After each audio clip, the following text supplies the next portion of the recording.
ഞാൻ UKG LKG കാലം മുതൽ തന്നെ വരയ്ക്കാറുണ്ട്. ഇപ്പോഴും കണ്ടിന്യൂ ചെയ്യുന്നു. ഇനി പ്ലസ് ടു. എന്തൊക്കെ പുരസ്കാരങ്ങൾ, എന്തൊക്കെ സമ്മാനങ്ങൾ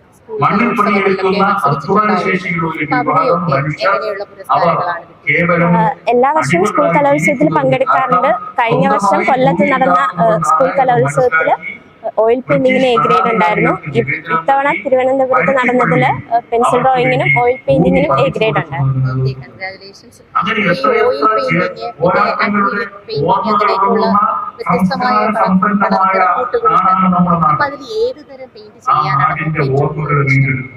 എനിക്കിഷ്ടം അക്രിലിക് ചെയ്യാനാണ് കൂടുതലും.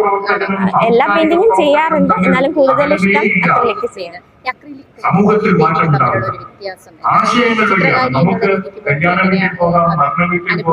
ഓയിൽ പെയിന്റിങ് കുറച്ചുകൂടെ നല്ല ക്ഷമ ആവശ്യമാണ്. അത് ദിവസങ്ങൾ നീണ്ട ഒരു പ്രോസസ്സാണ്. കുറേ ദിവസം എടുക്കും ഒരു വർക്ക് അത്രയും റിയലിസ്റ്റിക് ആയിട്ട് കംപ്ലീറ്റ് ചെയ്യാനായിട്ട്. അപ്പോൾ അക്രിലിക് ആണെങ്കിൽ പെട്ടെന്ന് നമുക്ക് ചെയ്ത് തീർക്കാം.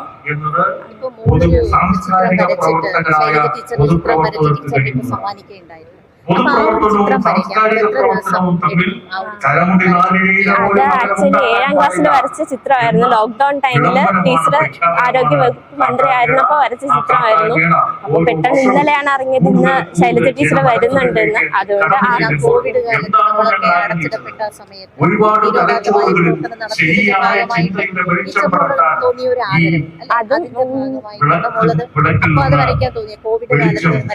അതിന് മുൻപത്തെ തൊട്ട് മുൻപ് വർഷം 2019 എന്റെ ചിത്രമാണ് ഇതിനെ സ്റ്റാമ്പായിട്ട് തിരഞ്ഞെടുക്കപ്പെട്ടത്. അപ്പോ ടീച്ചറാണ് അത് പ്രകാശനം ചെയ്തത്. അപ്പോ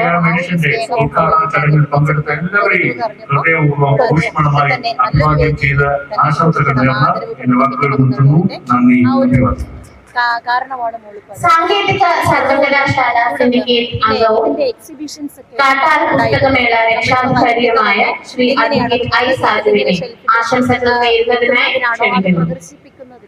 പ്രദർശിപ്പിക്കാൻ കഴിഞ്ഞ 2024 ജനുവരിയില് തിരുവനന്തപുരത്ത് മ്യൂസിയം ഓഡിറ്റോറിയത്തിൽ ഒരു ആർട്ട് എക്സിബിഷൻ കണ്ടക്ട് ചെയ്തിട്ടുണ്ടായിരുന്നു. അതിനുശേഷം രണ്ടാമത്തേത് ഈ കാട്ടാൽ മേളയിലാണ് പ്രദർശിപ്പിച്ചേക്കുന്നത്. കുഞ്ഞുനാള് മുതലുള്ള എല്ലാ ചിത്രങ്ങളുമാണ് തിരഞ്ഞെടുക്കപ്പെട്ടത്. കുഞ്ഞുനാള് മുതലുള്ള ചിത്രങ്ങളുണ്ട്, എന്നാലും അവിടെ പ്രദർശിപ്പിച്ച അത്രയും ഒരു വിശാലമായ എക്സിബിഷൻ അല്ല. ഒരു ചുരുങ്ങിയ സ്ഥലപരിമിതിയുണ്ട്. അപ്പൊ അതിനുള്ളിൽ ഏകദേശം ഞാൻ മ്യൂറൽ പെയിന്റിങ് അധികം ചെയ്യാറില്ല. 1-2 വർക്ക് മാത്രമാണ് ചെയ്തിട്ടുള്ളത്.